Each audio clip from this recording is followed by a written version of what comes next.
হঠাৎ আজকে একটা দুর্ঘটনার হাত থেকে আমরা বেঁচে গেলাম। আজকে কি দুর্ঘটনাটা হতে নিয়েছিল তাই মূলত নিয়ে থাকবে আমার আজকের এই ব্লগটায়। হ্যালো, আসসালামু আলাইকুম everyone, welcome to my new blog তুমি আর আমি। সকালে একটা দুর্ঘটনা হয়ে যায় যার জন্য আমরা এখন চুলা কিনতে চলে এসেছি। অবশ্যই চুলা নিয়ে রিলেটেড, যার জন্য এখানে মূলত আসা। আমরা এই দুটো চুলার মধ্যে একটা চুলা নিব সেটাই দেখছিলাম। একটা ছিল মিয়াকো আর একটা ছিল অ্যারিস্টোন। আমি এখন যেটা দেখছিলাম এটা হচ্ছে অ্যারিস্টোন, আর তার সাথে যে ব্ল্যাক কালারটা ছিল গোল টাইপের ওটা হচ্ছে মিয়াকো ব্র্যান্ডের। তো আসলে ঘটনাটা হয়েছিল কি, আমাদের বাসার সকালবেলা ব্রেকফাস্টের জন্য আমি যখন যাই তখন দেখলাম যে একটা পোড়াই স্মেল পাচ্ছিলাম, যার জন্য আমি সন্দেহবশত কেন জানি কিচেনে ঢুকে যাই। আর গিয়ে দেখি আমাদের চুলাটা অটোমেটিকলি জ্বলছে, মানে আমি সুইচটা অফ করার পরও এটা আর নিভছিল না, যার জন্য এটাকে পানি দিয়ে নিভাতে হয়েছে। এবং যখন আমি আমাদের পাশের চুলাটাকে জ্বালাতে গিয়েছিলাম তখন দেখি ওটাও অটোমেটিকলি জ্বলে যাচ্ছে, যেহেতু অটো চুলা ছিল, যার জন্য আর এই চুলা জ্বালানো যাবে না, রিক্স আর নেইনি। একদম সোজা চলে আসি আমরা বায়তুল মোকাররমের চুলা কেনার জন্য,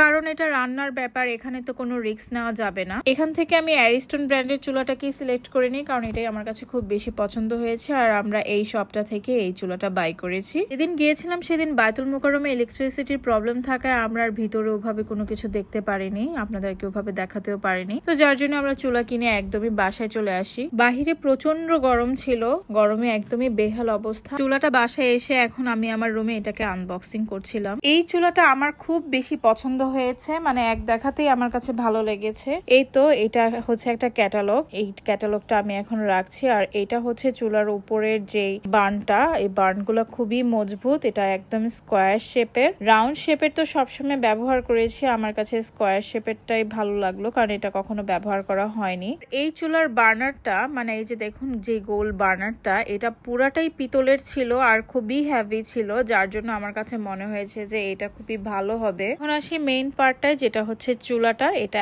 একদমই স্টেনলেস স্টিলের তৈরি, এটা খুবই হেভি, খুবই মজবুত, আর এটার ওয়েটটাও অনেক। আর আমি এবার চুলাটা অ্যাকচুয়ালি বেশি বড় নিয়ে নিয়েছিলাম, আমার কাছে খুবই ভালো লেগেছিল।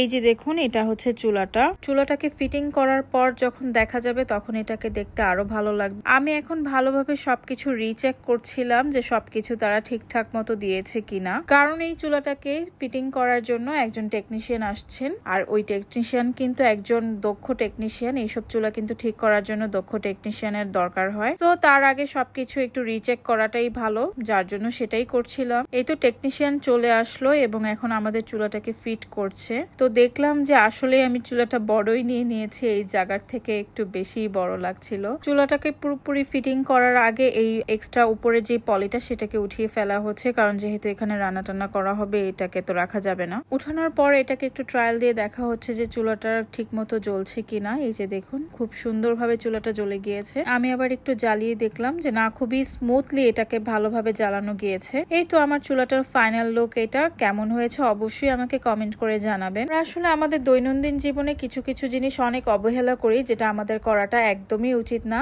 আর বিশেষ করে গ্যাস, ইলেকট্রিসিটি এইসব ব্যাপারে তো একদমই না। অনেকদিন ধরেই চুলাটা একটু প্রবলেম হচ্ছিল, আর প্রবলেমটাও যে হচ্ছিল সেটা আমরা বুঝতে পারছিলাম, কিন্তু হেলামির কারণে আসলে ওরকম কিছু আমরা করছিলাম না, যার জন্য প্রবলেমটা বেশি হয়ে গিয়েছিল। যাই হোক, আলহামদুলিল্লাহ আমরা সবাই সেফ। আর আমাদের আজকে চুলা ফিটিং করতে করতে দেরি হয়ে যায়। আমরা পিজা বাগ থেকে আমাদের দুপুরের লাঞ্চ অর্ডার করে ফেলি। এটা হচ্ছে আমাদের লাঞ্চটা, এটা হচ্ছে পিজা একটা, আর তার সাথে ছিল চিকেন ললি উইথ মাশরুম অ্যান্ড সসেজ। এটা অনেক মজার ছিল, প্লাস এটা একটু স্পাইসি ছিল যদিও, বাট এটা খেতে খুবই ভালো লেগেছে। আপনাদের ভাইয়া কিন্তু পিজা লাভার না, কিন্তু তারপরও ওর আজকে পিজা খেতে খুবই ইচ্ছা হয়েছিল। ওই অ্যাকচুয়ালি আজকের মেনুটা আমাদের সবার জন্য অর্ডার করেছিল, যার জন্যই আজকে আমরা এইসব খাবার খেয়েছিলাম। আর অ্যাজ ইউজুয়াল পিজা কিন্তু আমার খুবই ভালো লাগে, আমি একজন পিজা লাভার। আর তাছাড়া আমি কিন্তু সব ধরনের ফাস্টফুড আইটেম খেতে পছন্দ করি। আপনারা বলতে পারেন যে আমি অ্যাকচুয়ালি বাহিরের খাবারটা খুব খেতে পছন্দ করি। এই তো আমি এখন চিকেন ললি খাচ্ছিলাম। এটা চিকেন ললিটা আসলে একটু বেশি ছোট হয়ে গিয়েছে, কিন্তু মাশরুম আর সসেজটা খুবই মজা। ভিডিওটা কেমন লেগেছে অবশ্যই আমাকে কমেন্ট করে জানাবেন। আজকের ভিডিওটা এই পর্যন্তই। আল্লাহ হাফেজ।